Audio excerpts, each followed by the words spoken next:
अच्छा, ये समुद्र मंथन करके प्राप्त किया गया था, देवताओं को खिलाया गया था।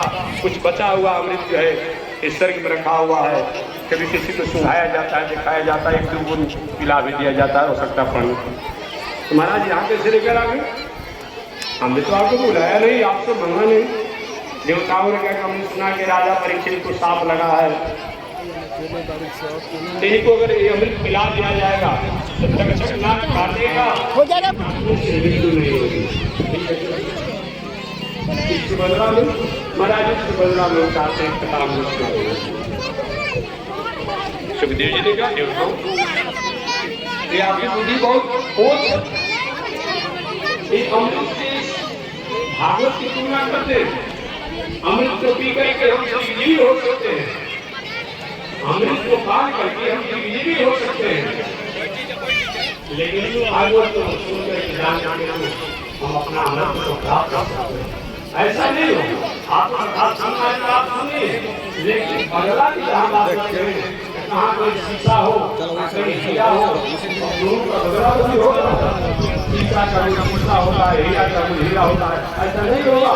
सुखदेव जी महाराज ने समझा के लगा गया। हमेशा आपका स्वार्थ की बुद्धि रही है, देवता लोग चले गए, देवता लोग चले गए।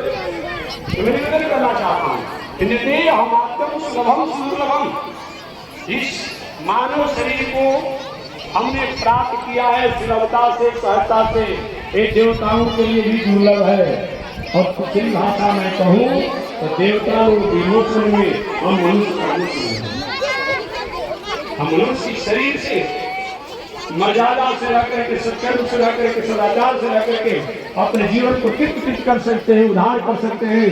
लेकिन देवता लोग पहले तो बहुत दिनों तक अपने शरीर द्वारा जो होना है भोगेंगे, मरने के बाद मनुष्य बनेंगे कि पशु बनेंगे कि पंछी बनेंगे, कोई जानता है? कोई जरूरी नहीं कि देवता लोग मरने के बाद मनुष्य बन सकते हैं।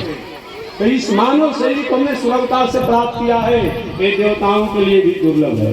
आप पूछिए महात्मा जी, ऐसा कोई प्रमाण है क्या कि देवता लोग मरने के बाद मनुष्य नहीं बनेंगे? दूसरा भी जरूरी हो सकती है, हमारे पास प्रमाण नहीं है। एक हास्य पौराणिक कथा में सुना करके और नियत सुनने में पाने का विराम हुआ। भगवान द्वारिकाधीश की रोज के नियमानुसार भोजन जी में रहते, खा रहे थे। रुक्मिणी माता पंखा डुला रही थी। पहले के जमाने में पति लोग बाहर से आते थे तो उनकी पत्नियां उनके गुण धो करके चरणामृत लेती थी।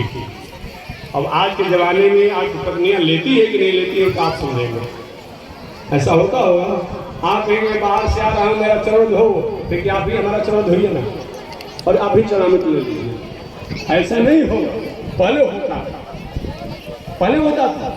भगवान श्री कृष्ण भोजन जीव रहे थे, उनकी पत्नी पंखा डुला रहे थे रुक्मिणी जी।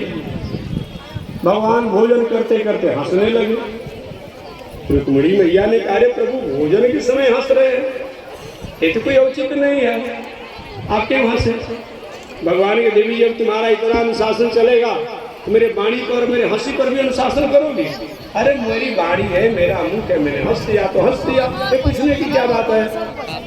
रुक्मिणी मैया ने कहा नहीं प्रभु, ये बड़े लोगों की हर व्यवहार में रस होता है, चाल से लेकर, मुस्कान से लेकर के, हंसी से लेकर के, आखिर आपने हंसा क्यों बताइए? तो भगवान ने कहा हंसी इसलिए आ गया देवी जी, ये चूटा देख रही हो दौड़ते हुए जा रहा है।